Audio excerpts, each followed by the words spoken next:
Olá, amigos do canal Doutor Agro. Vamos para o nosso Agro 30, comentando aí agora os fatos principais, números aí do mês de junho, que esperar do segundo semestre e principalmente também um resumo aí do nosso primeiro semestre, né? O que a gente tem de relevante aí.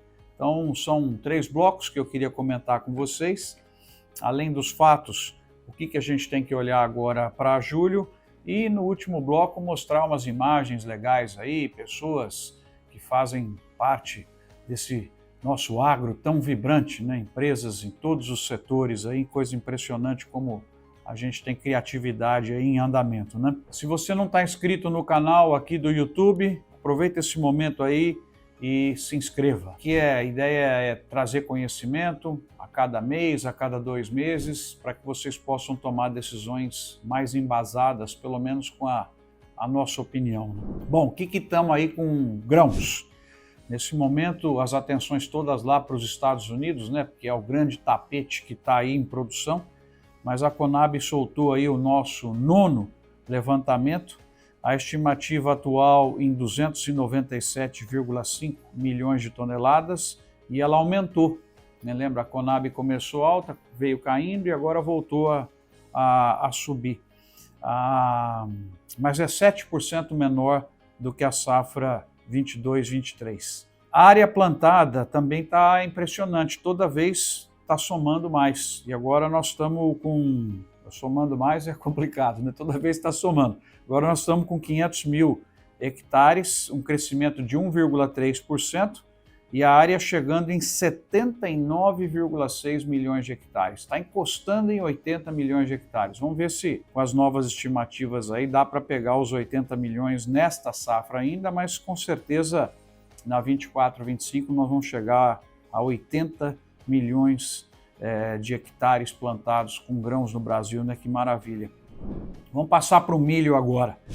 O milho, o importante é o USDA, o que é que eles estão dizendo, né? Então, a produção global foi mantida em 1,22 bilhão de toneladas, é uma produção um pouquinho menor do que a safra anterior, 0,7%. E eles estão colocando o Brasil com 127, lembrando que esta é a safra que nós vamos plantar em setembro, a primeira e segunda safra, 127, Argentina 51, né? E os estoques então ficariam aí ao redor de 310, 311 milhões de toneladas. Então a situação do milho ela está bem equilibrada. Nós temos que ficar de olho aí com a questão da segunda safra no Brasil e a demanda de milho que está muito forte, né? As exportações de carne do Brasil estão indo muito bem e também a etanol de milho, cada vez mais fábricas novas aí demandando o cereal. Na Conab, aí já é a estimativa dessa safra aqui, né? Os americanos então são 127, mas a próxima. Essa atual, a Conab está dando 114, aumentou em relação a maio, 2,5 milhões de toneladas. Há um certo otimismo aí. E o comparativo com 22, 23 é que nós temos 13% a menos de milho. A área de milho aumentou 200 mil hectares, nós vamos estar chegando pertinho de 21 milhões de hectares, sendo 16 milhões de hectares de segunda safra. Né? Então o milho está com essa situação aí. O progresso de safra é importante também vocês saberem, né? A primeira safra está praticamente colhida e o plantio da segunda safra está concluído e já tem um pouquinho de andamento de colheita de segunda safra aí, com 28% acima do que estava na safra anterior. Pena que deu uma secada, né? Atrapalhando um pouquinho, porque vinha vindo super bem lá. Eu visitei regiões em Goiás, incrível, né? Mas deu uma secada aí, Mato Grosso do Sul, atrapalhando um pouquinho aí no finzinho do segundo tempo. Então, no caso do milho, está um cenário de relativa estabilidade aí na oferta e uma demanda boa. Então, no milho, de repente, a gente até pode ter uma surpresa favorável aí de preços na minha leitura. Vou passar para a soja agora, que vocês devem estar curiosos. A produção global aí estimada em 422 milhões de toneladas, está empatada em relação ao que o USDA trouxe do mês anterior, mas é uma safra com 6,5% a mais. Olha, a história da soja hoje é diferente da história do milho, que a gente está contando aí. E a expectativa dos americanos é que o Brasil, na safra a ser plantada em setembro, outubro, faça quase 170 milhões de toneladas de soja. E a Argentina com 51 e eles ao redor aí de 120. Então, os estoques de soja passariam a 128 milhões de toneladas, o que daria 13% de aumento. A Conab trouxe agora da safra atual, né, que o Brasil já concluiu, a expectativa de 147,3 milhões de toneladas, o que dá 400 mil a menos, e 4,7% menor do que 22, 23. E a área de soja, por incrível que possa parecer, 46 milhões de hectares, aumentou 300 mil em relação a maio, estimativa de maio, 4,3% a mais do que o anterior. Então veja só, pessoal, produtor de soja no Brasil, e mesmo com o preço, mesmo com a situação complexa, aumentou a área na safra 23-24. A colheita está concluída, né? E o plantio nos Estados Unidos também é importante saber que na soja e no milho estão praticamente concluídos, no algodão 94%, 95%. Então, em relação aos preços do agro hoje para vocês, aí, a soja entregue em Paranaguá 138, 130 entregue em Cooperativa de São Paulo, houve um aumento de 0,3% no mês, o milho está aí com 57, 58 reais, caiu 3,5%, algodão 3,97 por libra peso, aumentou 1,6%, o café deu um aumento bom, né? O café está num ótimo momento aí, tal como a laranja, e a arroba do boi, né? Daqui a pouco eu falo um pouquinho do boi aí, 225. Então agora a expectativa para o milho, para a soja, né? O milho eu já comentei. Para a soja vem vindo muita soja aí. Então você, produtor, faz a conta aí agora, quem sabe já é um momento de vender aproveitando esse câmbio, que enquanto eu estou gravando aqui para vocês está 5,50. Eu acho que se fosse vocês eu já fixaria uma parte importante aí da minha soja a ser plantada em setembro, outubro. Você tem o custo de produção controlado. Aliás, esse é um outro ponto importante que eu queria falar para vocês. Não bobeiem com os insumos. Comprem logo fertilizantes defensivos que vocês vão usar. Eu não vejo argumentos para esses preços abaixarem de agora até setembro. Aliás, eu vejo argumentos até para eles subirem, até porque muitos desses produtos de estoque estão baixos, as empresas diminuíram muito as importações aí da China, em virtude dos estoques elevados que estavam vindo da safra anterior, e nós temos desvalorização do câmbio também. Então, talvez até o melhor momento, e eu tenho alertado vocês aqui, o melhor momento para comprar já tenha até passado. Tá? Balança comercial do nosso agro, as exportações do mês de maio fecharam em 15 bi, as importações 1,6 bi, então o saldo do agro foi de 13,4 bilhões. Nossas exportações acumuladas de janeiro a maio já estão em 67 bilhões de dólares. Complexo soja vem vindo bem, apesar de ter caído muito em relação a 2023, mas foi um aumento enorme, né? Trouxe 6,7 bilhões. Carne está muito bom, 2,1 bi. Produtos florestais também cresceu 25%, 1,5 bi. O açúcar vem vindo firme e forte, para a alegria aí do produtor de cana, com 1,4 bi. E o café aí com aproximadamente 1 bilhão, crescimento de 69% em relação a maio de 23. Então, queria comentar um pouquinho a questão da arroba, né?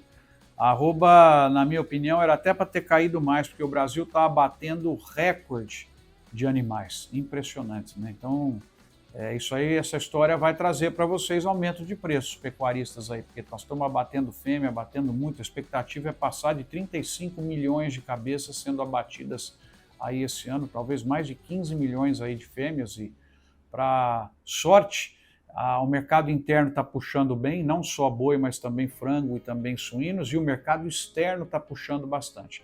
Então, está se construindo estruturalmente um bom momento aí para frente, porque os mercados continuando bem, crescimento econômico aí talvez 2% no Brasil, segundo semestre melhor, exportação vindo bem, não tendo nenhuma tragédia, nós estamos consumindo oferta, em algum momento vai ter reação aí dos preços da arroba, mas eu creio que provavelmente para o ano que vem. Então agora é tentar aguentar aí no custo de produção esse valor que está judiando aí em termos de margens, né? Laranja também segue firme e forte, nós estamos com um problema grave de oferta, né? Nós temos esse trabalho junto com o Fundecitrus aí da estimativa de safra, tá baixa a produção, está sofrendo para burro com o calor, com o clima, está sofrendo com o greening e nós estamos numa situação de estoques muito baixos, então o preço do suco explodiu e o café também está se beneficiando de seca em outros fornecedores e uma produção boa no Brasil, apesar do sofrimento agora com o calor forte também no inverno, mas com remunerações muito boas e a chance da gente conquistar mais participação de mercado aí no café. E a cana também, eu estou vendo bons motivos aí para ter uma melhoria, porque a safra vem vindo bem, né? A produtividade está um pouco menor, porque o ano passado foi espetacular, mas a gente tem aí também o açúcar reagiu um pouco, o petróleo segue com preços elevados e a grande surpresa é mais ou menos uma história parecida com o boi, né? Que está comendo muita cana para o etanol. O consumo está 25%, 30% maior e isso é importante, né? Está entrando aí o etanol de milho também, mas nós estamos consumindo estoque de cana para etanol, o que pode beneficiar no segundo semestre preços de açúcar e também os próprios preços aí do etanol, se a gente não tiver controle, né, lamentável que já aconteceu no Brasil e foi tão danoso, né, em cima de segurar o preço da gasolina e não alinhá-lo aí com o mercado internacional. Lembrando que o real desvalorizado também pressiona o preço da gasolina para cima, e está incrível, né?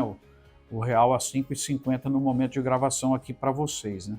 Então, assim, muita coisa acontecendo, mas o meu recado para você, produtor de grãos, eu acho que valeria a pena fixar agora e já devia ter comprado os insumos. Acho que eu fui bem claro aqui, né?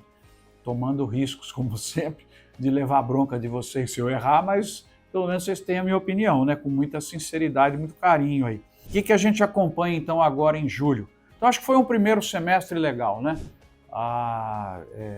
Com volumes bons de produção, com preços razoáveis, alguns com preços muito bons. E vamos agora aguardar o segundo semestre. O segundo semestre é confuso, hein, turma? Vai ter eleições nos Estados Unidos, nós temos aí uma indefinição econômica no Brasil desnecessária, essa questão fiscal, para que isso, né? Vamos deixar as regras do jogo claras, vamos cuidar da questão fiscal no Brasil para não deixar a inflação voltar, para continuar a trajetória de queda, né, de taxa de juros, enfim, erodir um pouquinho a confiança por conta de deslizes aí do executivo nos últimos 60 dias, né? Acho que precisava vir de novo aí a confiança para trazer a moeda para baixo e continuar uma trajetória de queda da inflação e também possibilitando a queda da taxa de juros, né? Então, aqui que a gente vai olhar agora principalmente o clima, o fim do El Niño, transição para uma Laninha provavelmente mais serena, então tem que ficar de olho no clima. É a principal variável hoje que pode interferir no preço da soja, do milho e do algodão, porque principalmente agora nos Estados Unidos está aquele tapetão lá, qualquer problema de falta de umidade, né, de água, vai trazer reflexo aí na produtividade e nos preços, né? Então o clima tem que estar de olho em todo sentido.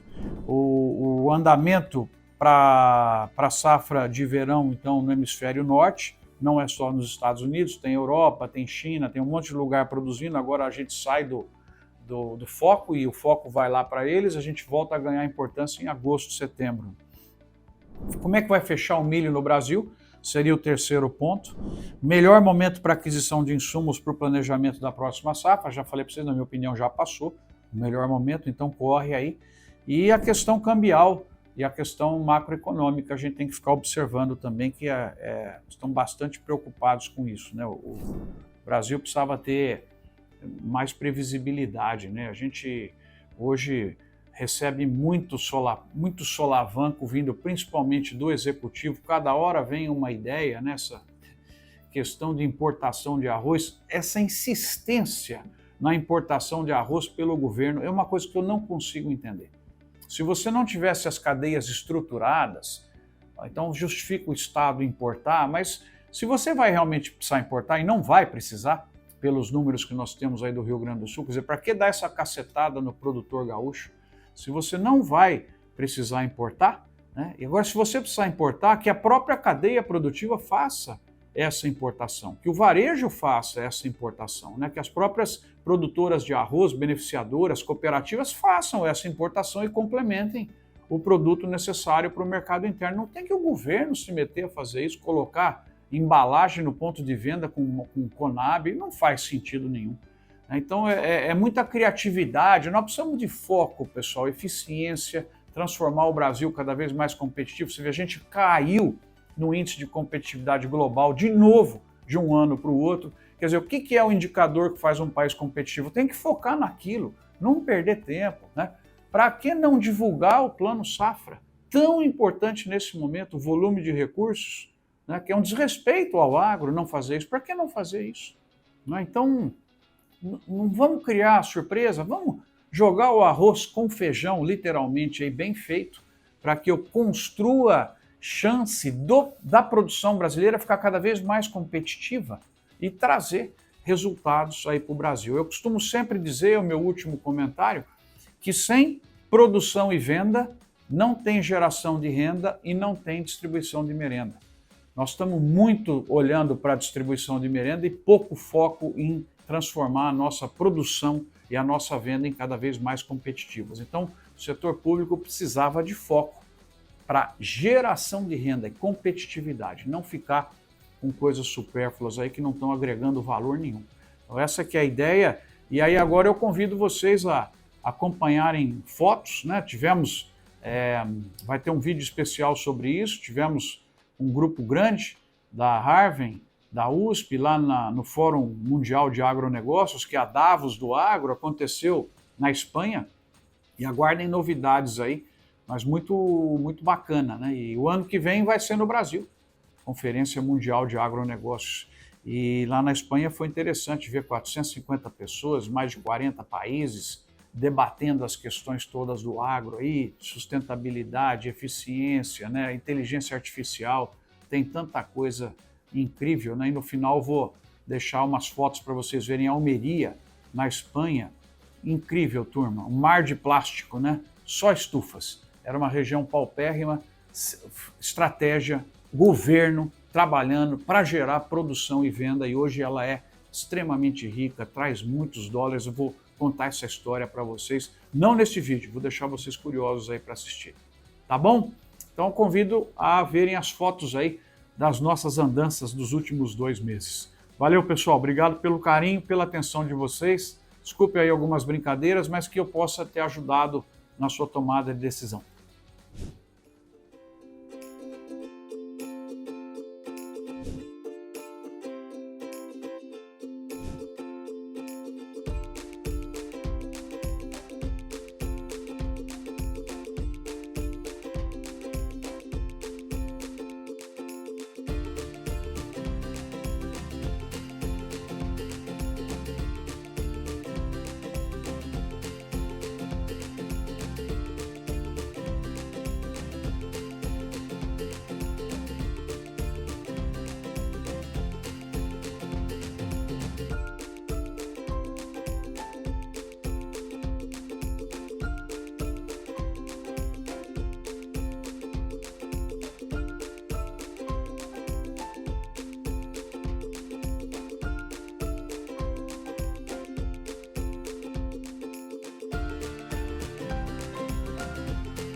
volta.